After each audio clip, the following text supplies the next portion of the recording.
ना स्टूडेंट, हम NCERT class 7 का चैप्टर नंबर 4 पढ़ेंगे जियोग्राफी में। एयर। एयर मीन्स क्या होता है? हवा। अब हवा क्या होती है? एटमॉस्फेयर क्या होता है?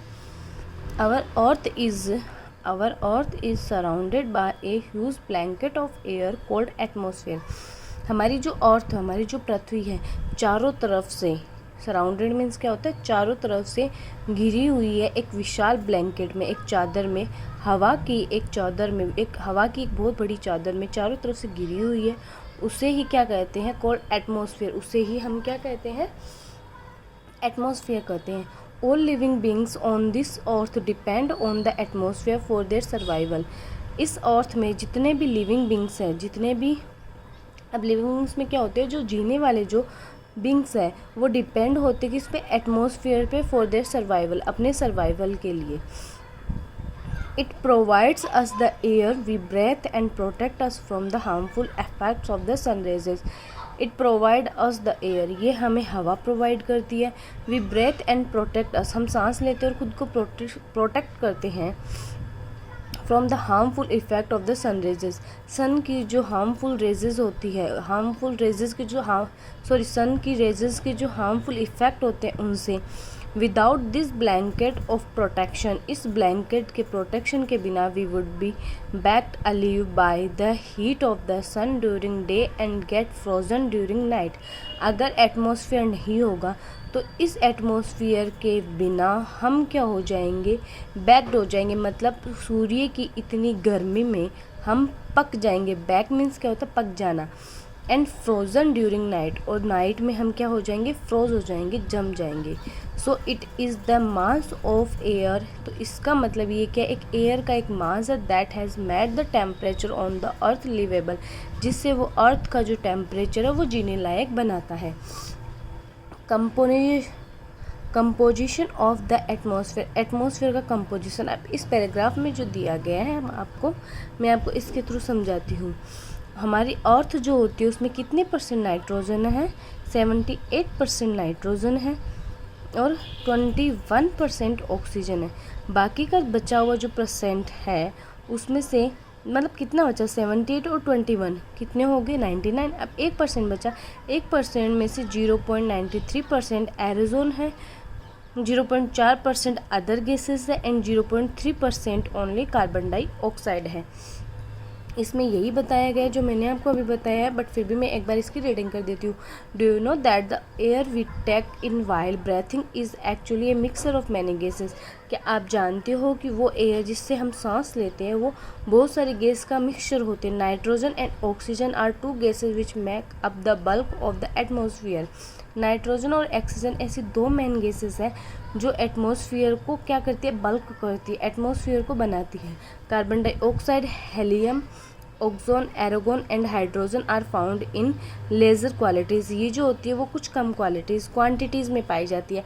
अपार्ट फ्रॉम दीज गैसेस, इन गैसेस के अलावा tiny dust particle are also present in the air. छोटे छोटे जो डस्ट पार्टिकल्स होते हैं, टाइनी मीन्स क्या होता है? Dust particles. क्वांटिटीज़ मीन्स क्या होता है? मात्रा।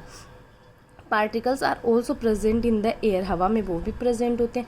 द पाई चार्ट, ये जो पाई चार्ट इसमें दिया गया है इसमें आपको बताया गया। अब ये जो बताया, nitrogen is the most plentiful gases in the air, कितना % है? क्या है? व्हेन वी इनहेल, जब हम अंदर लेते हैं, we take some amount of nitrogen into our lungs, हमारे लंग्स के अंदर कुछ नाइट्रोजन गैसेस जाती हैं into our lungs and exhale it.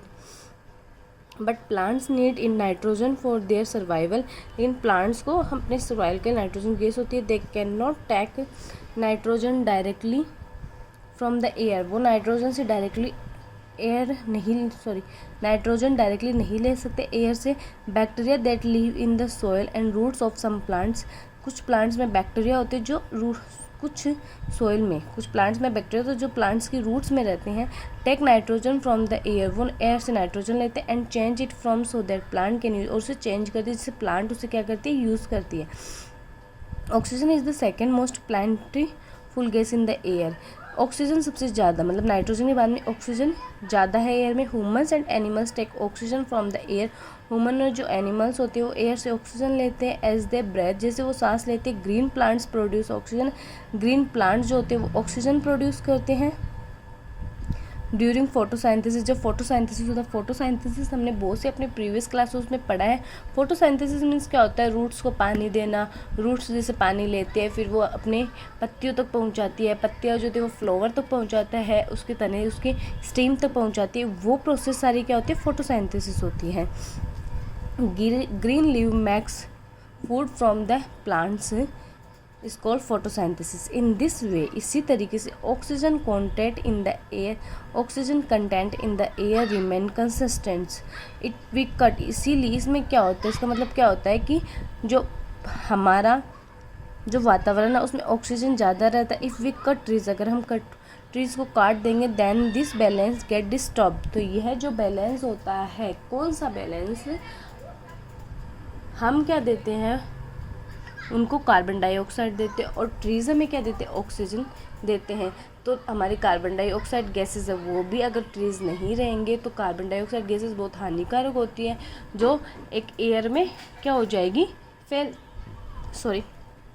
जाएगी। और जो ऑक्सीजन जो हमें ट्रीज से मिलता है, जिसके बिना हम जीवित भी नहीं रह सकते, वो गैस डिस्टर्ब हो जाएगी और वो हमें नहीं मिल पाएगी। Carbon dioxide is another important gas. Carbon dioxide भी एक इम्पोर्टेंट गैस होती है। Green plants use carbon dioxide to make their food. Green जो प्लांट्स होते हैं वो कार्बन डाइऑक्साइड गैस यूज़ करते हैं अपना खाना बनाने के लिए, एंड रिलीज ऑक्सीजन, और ऑक्सीजन को क्या करते हैं, छोड़ते हैं। जिस तरह हम कार्बन डाइऑक्साइड छोड़ते हैं और ऑक्सीजन ग्रहण करते हैं, उसी तरह जो ट्रीज़ होते हैं वो क्या करते हैं, कार्बन डाइऑक्साइड ग्रहण करते हैं और ऑक्सीजन को छोड़ते हैं, रिलीज़ करते हैं। रिलीज मीन्स क्या होता है, छोड़ना। Human or animals release carbon dioxide. The amount of carbon dioxide released by humans or animals seem to be equal to the amount used by the plants, which make a perfect balance. जिससे उनका एक क्या बनता है, एक perfect balance बनता है। However, the balance is upset by burning of fuels. लेकिन ये जो बैलेंस होता है वो अपसेट हो जाता है, डिस्टर्ब हो जाता है जब फ्यूल्स, ईंधन जो होते हैं वो जलने लग जाते हैं, such as a coal and oil. They add billions of tons of carbon dioxide into the temperature each year. तो वो कार्बन डाइऑक्साइड का जो टेम्परेचर है एटमॉस्फेयर में, वो उनको यूज़ कर लिए तो कार्बन डाइऑक्साइड कम होते हैं एज ए रिजल्ट। और इसीलिए the increased volume of carbon dioxide is affecting the earth weather and climate. जो ईंधन जलते हैं, जो एडेड बिलियंस होते हैं जो हम फैक्ट्रीज में यूज़ करते हैं, उससे कार्बन डाइऑक्साइड क्या होती है, इंक्रीज़ होती है। क्या होती है, इंक्रीज़ होती है। Increase volume of carbon dioxide, तो कार्बन डाइऑक्साइड जो वॉल्यूम इंक्रीज होता है उससे हमारी अर्थ के वेदर को और क्लाइमेट को क्या होता है, नुकसान पहुंचता है।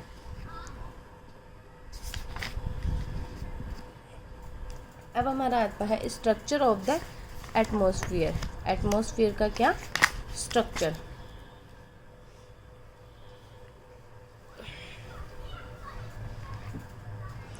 Our atmosphere is divided into 5 layers starting from the earth surface. हमारा जो एटमॉस्फेयर होता है वो डिवाइडेड होता है 4 लेयर में, starting from the earth surface, जो अर्थ की सरफेस से स्टार्टेड होता है। These are troposphere, stratosphere, mesosphere, thermosphere and exosphere. Troposphere, this layer is the most important layer of the atmosphere. या एयर, ये जो लेयर होती है वो अर्थ की इम्पोर्टेंट लेयर होती है। Its average height in 13 kilometre, 13 kilometre में होती है।